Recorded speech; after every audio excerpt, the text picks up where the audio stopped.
நெட்ஃப்ளிக்ஸ்ல தமிழ் டப்பிங்கோட வெளிவந்திருக்கிற ஒரு நல்ல thriller movie தான் ஸ்ட்ரா. இந்த திரைப்படம் எப்படி இருக்கு அப்படிங்கறத இந்த ரிவ்யூல பார்த்துடலாம்.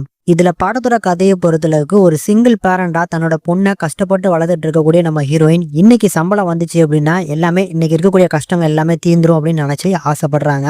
ஆனா அன்னைக்கு நாள் பயங்கர மோசமாகுது. எந்த அளவுக்கு மோசமாகுது அப்படிங்கறத சொல்லவே முடியாது. அந்த அளவுக்கு ஒரு மோசமான நாளா அமைஞ்சு போகுது.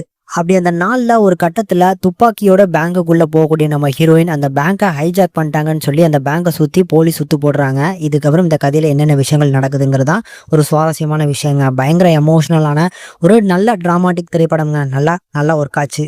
ஹீரோயினா நடிச்சவங்க அவங்களோட சூப்பரான ஒரு பெஸ்ட் பர்ஃபார்மன்ஸை கண்டிப்பா இந்த படத்துக்காக கொடுத்துருக்காங்க அப்படின்னே சொல்லுவேன். ஸோ அந்த பேங்க்ல வச்சு எமோஷனலா பேசக்கூடிய எல்லா போர்ஷன்லையுமே கண்டிப்பா அந்த எமோஷனல் ஃபீல் கண்டிப்பா ஒர்க் ஆச்சு. இந்த படத்தோட செகண்ட் ஹாஃபை கம்பேர் பண்ணும்போது எனக்கு ஃபர்ஸ்ட் ஹாஃப் ரொம்ப பிடிச்சிருந்தது. அந்த ஃபர்ஸ்ட் ஹாஃப்ல பயங்கர எமோஷனலாக நிறைய விஷயங்கள் காமிச்சிருந்தாங்க. ஸோ நம்ம ஹீரோயினுக்கு வேலை போயிடும்.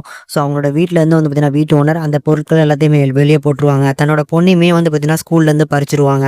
ஸோ இதனால அந்த ஃபர்ஸ்ட் ஹாஃப் ஸ்டேஜ் பண்ணது அவங்க சூப்பராக பண்ணியிருப்பாங்க. அந்த எமோஷன் போர்ஷன் தான் அந்த பேங்க்லேயுமே நல்லா ஒர்க் ஆச்சு அப்படின்னு சொல்லுவேன். ஓவராலாக பார்க்கும்போது ஒரு நல்ல எமோஷனல் ட்ராமா கண்டிப்பாக ட்ரை பண்ணி பாருங்க. ஒரு மஸ்ட் வாட்சபிள்.